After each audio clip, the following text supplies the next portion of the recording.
นใส่หัวปีจ้ะถ้าเป็นบ้านเฮามันสิได้หัวปีสดๆน่ะแซ่บพี่น้องตำข่า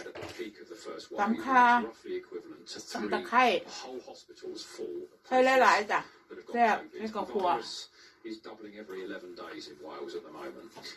Today, Wales saw 2,234 new cases. And by Christmas, at current rates, we could see 4,000 cases a day. Lockdown looks odds on for after the festive period. Details of how that might look. While the vaccine offers something bright for next year, the end of this year isn't looking that merry. James Crichton-Smith, ITV News. And earlier I spoke to the First Minister and asked him if he would act on the plea from health workers to introduce stricter measures now. Well, we are doing more. We've done more this week, both in the fields of the health service.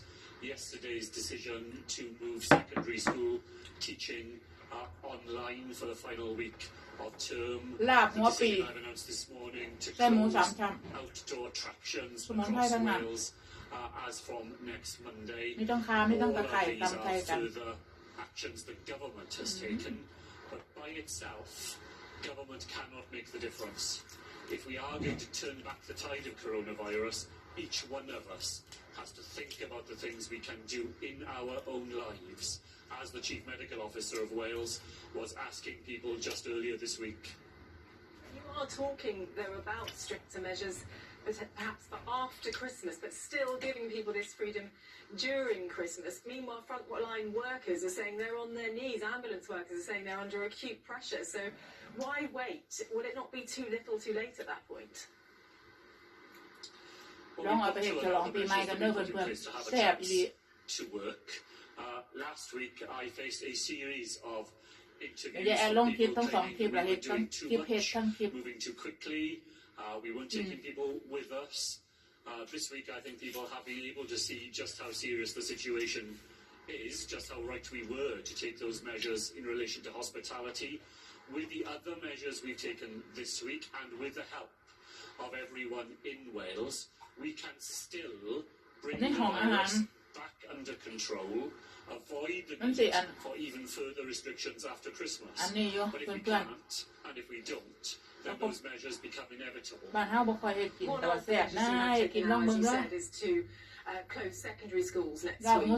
Some of the reaction to that is that it's very late notice for parents and for teachers, and also primary schools have been left in this limbo of whether to close or not. What do you say to that? ก็ยกไว้แล้วล่ะพี่น้อง Well, as far as secondary schools are concerned, I wish that it had been possible to keep them open until the end of term.But where coronavirus circulates to the extent we see in Wales today, it affects every aspect of our lives.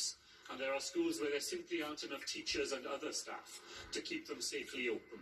We've had to recognise that position, and that's why we move teaching online. I hope as many primary and special schools stay open next week as can be managed. But I have said today that the Welsh Government will take action to require local authorities.who do close primary schools to open hubs where vulnerable children and children of essential workers can go on having their education next week. First Minister, thank you very much for your time. In other news this evening, a large electric battery factory which had been planned for Wales will be built in the north of England instead. It was hoped British Volt would create around 3,000 jobs at St Athan.The Welsh news was disappointing. It comes just days after carmaker Ineos confirmed that it would build its new 4x4 in France instead of Bridgend, as had been originally planned. A no-deal Brexit is now the likeliest outcome, the European Commission President said today. If that is the case, it could spell major troubles for our ports at Fishguard, Pembroke and Holyhead.Welsh MPs say the risks are unacceptable and are calling on the UK government to reveal contingency plans for how checks will be conducted on goods arriving in Wales. Our West Wales reporter Jess Main has more.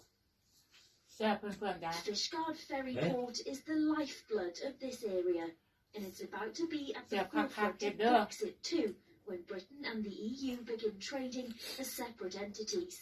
Today, though, MPs raised concerns over how ready and how capable our ports are for the changes to come. The truth is that Wales is far from ready for all of the changes that are going to happen at the end of this Brexit transition phase at the end of December, regardless of whether a deal is struck or not. We're particularly concerned about the impacts that will have on the ports that link Wales, the United Kingdom, with the Republic of Ireland and therefore the EU, most notably Holyhead, which is actually the UK's second largest ferry port. But Fishguard and Pembroke Dock face huge changes too. Queues are likely regardless of a deal simply because of the additional checks and paperwork that will need to be carried out.